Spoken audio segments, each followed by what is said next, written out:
Dumako naman po tayo sa Maynila kung saan 11 ang naglalaban-laban sa pagka-alkalde. Ang Maynila po ang number 2 vote-rich city sa Metro Manila at sa buong Pilipinas. Naroon si Jomer Apresto. Jomer? Maki, good morning.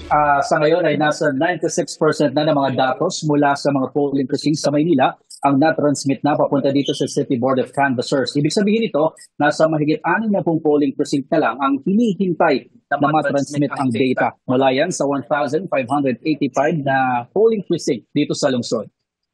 Batay sa pinahuling datos, nangunguna pa rin sa partial official count sa pagka-alkalde dito si Isko Moreno na nasa mahigit 507,000 votes. Kung ang pangalawa si incumbent Mayor Hani Lacuna na mayroong higit sa 183,000 votes. Pangatlo si Sam Versosa na mayroong higit sa 150,000 votes. Kaugnay nito, una nang nag-concede si Sam Versosa sa pamamagitan ng kanyang official Facebook account. Base sa post, buong puso niya raw tinatanggap ang naging desisyon ng taong bayan. Sa kabila nito, tuloy pa rin umano ang kanyang pagsiservisyo sa abot ng kanyang makakaya.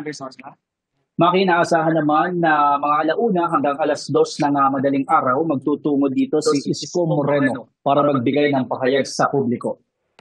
Mula rito sa Manila City Hall, ako si Jomer Apresto ng GMA Integrated News. Dapat totoo para sa eleksyon 2025. So Jomer, 96%. Tama ba yung dinig ko? 96% na yung na-transmit ng mga election returns.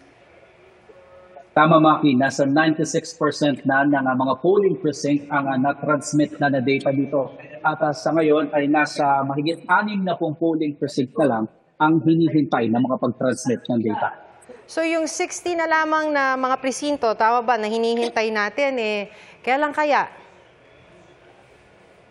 Ang binabanggit dito ay hinihintay pa rin hanggang sa mga oras na ito. Pero hindi pa nagbibigay ng linaw kung hanggang kailan matatransmit ang lahat ng data. So syempre dahil alam mo naman, ang mga nag-aabang dyan proclamation. Well, syempre hanggang ngayon hindi pa nila masabi, no, Jomer? Oo. Ang binabanggit ng chairperson ng City Board of Canvassers dito, once na mag-100% na yung mga data, dun pa lang sila magkakaroon ng proclamation. Pero curious din ako, Jomer, dun sa mga nabanggit mo kanina dahil nag-concede na yung isang kandidato, Sam Versosa. Kumusta ba yung agwat nung dalawa pang natitirang mayoral candidate? Dito sa nakita nating data kanina, Maki, nasa 507,000 votes ang o higit sa 507,000 votes yung nakuha ni Isko Moreno. Sumunod si incumbent Mayor Hani Lacuna na mayroong higit sa 183,000 votes. At pangatlo nga si Sam Versosa na mayroong higit sa 150,000 votes.